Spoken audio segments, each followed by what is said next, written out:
ডালপুরিটা আমার ভীষণ পছন্দের একটা খাবার। তো আজকে সন্ধেবেলা ডালপুরিটা বানিয়ে নিলাম। তো আমি এটা কিভাবে বানিয়েছি সেটাই আপনাদের সাথে শেয়ার করব।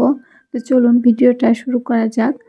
ডালপুরি বানানোর জন্য এখানে আমি আটা নিয়ে নিয়েছি, ময়দা দিয়েও বানানো যাবে। তো আমি আটা নিয়ে নিয়েছি, এর মধ্যে আমি স্বাদ মতো লবণ দিয়ে দিয়েছি। তারপর এর ভেতর আমি 2 টেবিল চামচ সয়াবিন তেল দিয়ে এটা ভালো করে মিশিয়ে নেব। এটা ভালো করে ময়ান না দেওয়া হলে তাহলে কিন্তু পুরিগুলো মুচমুচে হবে না, খেতে ভালো লাগবে না। তো বেশ কিছুক্ষণ এরকম করে নেড়ে চেড়ে এটা আমি মিশিয়ে নেব।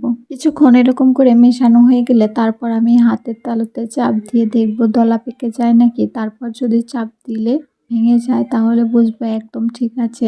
তো এভাবে মিশিয়ে নেওয়ার পর এর মধ্যে আমি অল্প অল্প করে পানি অ্যাড করে একটা সফট ডো তৈরি করে নেব।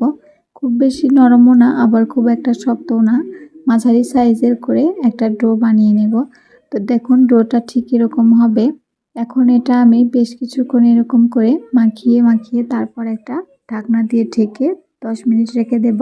আর এদিকে আমি ডালের পুরটা রেডি করে নিচ্ছি। পুরটা আমি অফ ক্যামেরায় বানিয়ে নিয়েছি। এখানে মসুরের ডাল নিয়েছি, এর মধ্যে অল্প একটু লবণ আর হলুদের গুঁড়া দিয়ে ডালটা সিদ্ধ করে নিয়ে তারপর একটা কড়াইয়ে আমি বেরেস্তা ভেজে নিয়ে তারপর এর ভেতর বাকি মশলা দিয়ে ডালটা আমি নেড়ে চেড়ে এরকম করে শুকনো করে নিয়েছি।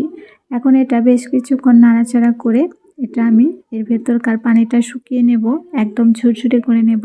দেখুন প্যান থেকে উঠে আসতেছে, ঠিক এই পর্যায়ে এটা আমি নামিয়ে নেব।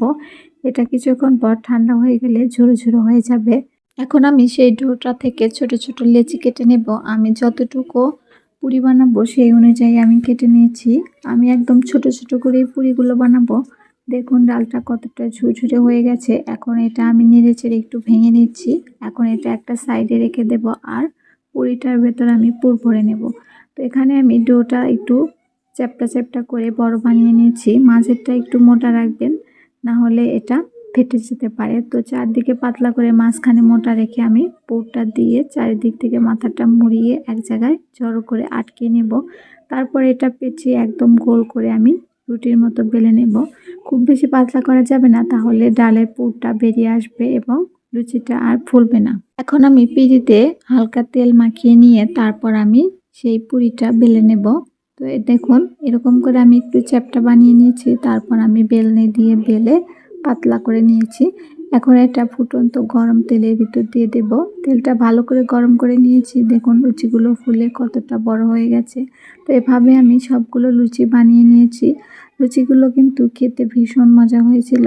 আজকের ভিডিওটা কেমন লাগলো অবশ্যই জানাবেন, আর আমার ভিডিওটা ভালো লাগলে একটা শেয়ার দিয়ে পাশে থাকবেন। আবার দেখা হচ্ছে নতুন কোনো ভিডিওতে। তো এ পর্যন্ত সবাই ভালো থাকবেন। খোদা হাফেজ।